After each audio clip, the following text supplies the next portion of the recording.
مرحبا جوارا قالي بهدار وبجداري من هجاي دلال أزل سر مسلمانتي سختا جوارا مسألة كبير يعني تشاوى إنسان ما بضراوة بحيلة سرنافي مسلمانتي خواردنا بيش ومسلمانتي جبو برجواندي خوا بيكتينن تشقى على قدروا مسلمانتي هيا تشقانينا السرفيزي مسألة كبير مسألة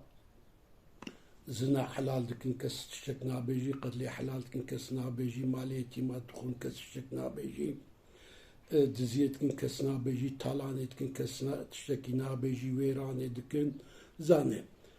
يك قوتني راستيجي كي جدوي سياسية درناكوي انسان ما جبوني برجواندي خوي بيسكا بتوچك دنگي خو ناكن بسرتجي جوار الشباتخ فعمناكن كو بفي هاوي وإنسانا شخورة إله قبولك يعني بالقرآن دا تعبيرها في طاوتيا طاوتيا شخورة قبول دكن أو طاوتن وأوي جفا تشتواي نال ريجيكي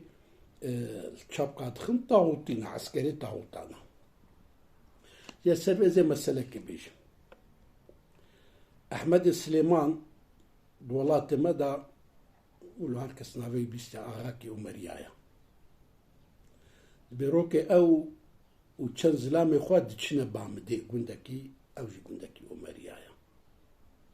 صباها زويا صوبا مالكي بكتيا نيسكا واجي لسر صوبا عبارة صباها جنسكي بيدا كسي تاشتي نتخوار چون هندرو فاكرين سلام عليكم وعليكم السلام قديم علي بيشوار ابو كرمكن ونش الميزان واي بندق جيل صوبيا حاشا كوتشكي هر دو لنگي خوي بيش دريش كرينا وسري خو كرينا بين هر دو لنگي خو اي بيش البر صوبي زاني صوبا گرما ونسكواجي سر صوبيا بأغي قلت خوديه مالي وكرو أفتشيا وآغا كوچكي مايا إلاغو ما كوچك بارسو بيو سر مرشي إيقو آغا والله كوچكي ما ولونا جستانا جبارسو بين على بطن وهافينا جبار سها قصرين على بطن وخدي خلق بين معلي محمود كي جيويران بكن تالان بكن عاوتيني جواناي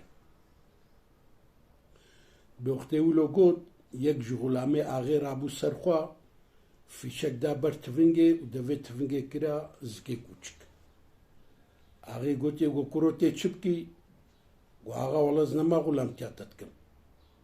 از وی کوچکی کوچم از ما کوچکی وی مالی مادم کوچکایی حوقا خوشا از ما کوچکی وی مالی وجا گوهدارن هجا راستيجي كي يعني بر ترسنة فهم كرن از لبورتنا خوش وتخوازم يعني مسلمانت يا ماجي راستي ولويا چت عدل ديني موري ام دنگي خناكن بسردم جوار الشبكاخن ام بيواده هرن ام راي خوب نوانا از بوچه اولا بلكي كوريم بكي عيشكي دين نايبيرا مروف والله بلكي منفعتك وي بقي مروف اخرت نايبيرا مروف والله بلكي شرفك بدنا من اخرت خدي نايبيرا مروف تشد بيجنجي قلت نجي بيجن مسلمانا و تشتاقو هري من معجب ماي لعجيب عم تيجي اف انساني هوانا تشاوى فديناكن تشنا جامعة المشتك أوبر عجيب عمتي بسردجي يعني را إنساني خدينا ناس وظالم إله أولارك شخورة قبول دكن تشد بيجن جوار الشبكة دخن سەردەژی چین جامیا لمێش دکن حکمی خودێ ئیبتاڵ دکن حەلالە حەرام دکن حەرامە شتێ حەرام حەلال دکن هێژێکی ئەحمەقی ما ژوارە لە چەپقا دخن سەردەژی فەدی ناکەن چین جامیا لمێش دکن و هینێک جواناژی ئاشۆن دەبێن ئەم مەلانە ئەم سەیدن هینێک جوان مەلاجی دچن سەر مینبەرا دوعزادا دەبێژن ئێ دەنگی خۆ نەدیڤا سیاسیە کافر دەبن جەماعەت چتکی وەکە مێشنا سەری خۆت بەردی عەردێ کەس ناڕابێ گوهێ وا ناکشێنی سەری خۆت بەڕا ناڕاکی لاو تچتکی لاو تچتکی لاو لاو تچتکی هەی بێ وجدان هەی بێ ئینساف زانە معناوێ چییە وا ئینساناژی ئەڤ ئینسانی هەنا شخۆرەکردنە ئیلە شخۆرنەکردنە ئیلە